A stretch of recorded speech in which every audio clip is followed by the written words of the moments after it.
జిల్లా ముద్దుబిడ్డగా జన్మించి ఒక పారిశ్రామికవేత్తగా హెటీలో సంస్థ నెలకొల్పి తన వ్యాపార సామర్థ్యాన్ని ఖండాంతరాలకు విస్తరింపజేసిన రాజ్యసభ సభ్యులు బండి పార్థసారథి రెడ్డి మన ఖమ్మం జిల్లా వాసులకు మన జిల్లాకు ఏ విపత్తు ఏ ఆపద సంభవించినా నేను ఉన్నానంటూ అపన్నహస్తం అందించడం జరుగుతుంది. గతంలో కూడా ఖమ్మం జిల్లాకు వరదలు సంభవించినప్పుడు కలెక్టర్కి ₹1,00,00,000 విరాళం ఇచ్చిన సంగతి, అలాగే భద్రాద్రి కొత్తగూడెం జిల్లాలోని ప్రాంతాలలో వరదలు సంభవించినప్పుడు అక్కడ కలెక్టర్కి కూడా ₹1,00,00,000 విరాళం అందజేశారు. ప్రస్తుతం కూడా గత కొద్ది రోజులలో ఖమ్మం మరియు పాలేరు ప్రాంతాలకు అతలాకుతలం చేసిన తుఫాను ప్రాంతవాసుల సహాయార్థం ఈ రోజు ₹1,00,00,000 విరాళం కలెక్టర్కి అందజేయడం జరిగింది.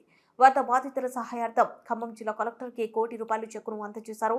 హెటీరో సంస్థల సింధు హాస్పిటల్స్ చైర్మన్ రాజ్యసభ సభ్యులు బండి పార్థసారథి రెడ్డి ఆధ్వర్యంలో ఖమ్మం జిల్లాలో వరద బాధితులకు సింధు హాస్పిటల్స్ బృందాలతో మెడికల్ క్యాంప్ ఏర్పాటుతో వైద్య సేవలు అందించేందుకు శ్రీకారం చుట్టారు. ఉభయ తెలుగు రాష్ట్రాలలో వరద బాధితుల సహాయార్థం రాష్ట్రానికి ₹1,00,00,000 చొప్పున విరాళంగా అందజేశారు. కార్యక్రమంలో పాల్గొన్న సండ్ర వెంకట వీరయ్య, జిల్లా collector Muzammil Khan, is DMHO doctor Varikuti Subbarao తదితరులు పాల్గొన్నారు. నమస్కారం. గత ఈ నెల 1వ తారీఖు అంటే ఆదివారం సంభవించినటువంటి వరద విపత్తు, దాని ద్వారా మన ఖమ్మం పట్టణం మరియు మున్నేరు వాగు యొక్క దర్శన ప్రాంతాలైనటువంటి పాలేరులో కొన్ని గ్రామాలు, ఖమ్మం పట్టణం ముఖ్యంగా లేనివారు, పేదవారు, మధ్యతరగతి వారు వారి యొక్క సర్వాన్ని కోల్పోయి నిరాశ్రయులై రోడ్డున పడిన సంఘటన నాకు చాలా బాధాకరం. చాలా విచారిస్తున్నాను. ఇటువంటి సంఘటనలు జరగకూడదని భగవంతుని కోరుకుంటున్నాను.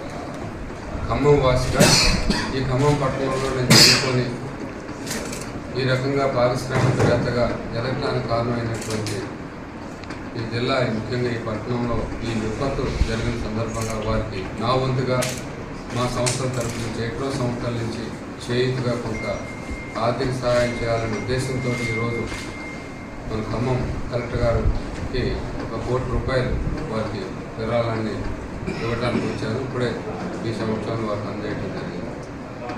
అదేవిధంగా ఏపీలో కూడా, ఆంధ్రప్రదేశ్లో కూడా ఈ ఎన్నో సంవత్సరం వల్ల దానికి కూడా వహిస్తూ ₹1,00,00,000 విరాళాన్ని ప్రభుత్వానికి నా సోదర డైరెక్టర్కి ఈ రోజునే అందజేస్తున్నాను.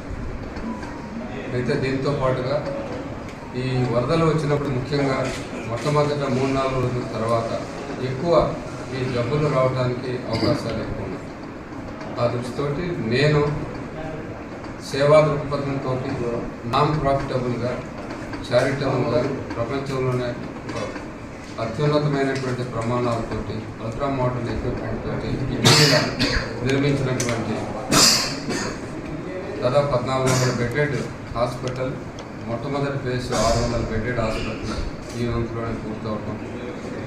ఆ సింధు హాస్పిటల్ ద్వారా ఇక్కడ ఈ వరదలకు ఎఫెక్ట్ అయిన దానికి వాళ్ళకి అవసరమైన మందులు సరఫరా చేయడానికి, వారికి కావాల్సినటువంటి వైద్య సేవలు అందించడానికి మా సింధు హాస్పిటల్ నుంచి వైద్య బృందాన్ని తీసుకొచ్చి, అంబులెన్స్ని తీసుకొచ్చి వారికి కావాల్సినటువంటి మెడికేషన్స్ ఇప్పుడే కలెక్టర్ గారికి హ్యాండ్ ఓవర్ చేయడం అయింది. వచ్చే 2-3 రోజుల్లో దానికి సంబంధించినటువంటి కార్యక్రమం కలెక్టర్ గారి ఆధ్వర్యంలో డిఎంహెచ్ఎస్ వారి యొక్క సూపర్విజన్లో ఈ మందుల సరఫరా, ఈ పేదవారి ట్రీట్మెంట్ ఎక్కడెక్కడైతే అవసర ప్రాతిపదికన జరుగుతుందని ఈ సందర్భంగా తెలియజేస్తున్నాను. అదేవిధంగా కలెక్టర్ గారికి హామీ ఇచ్చాను.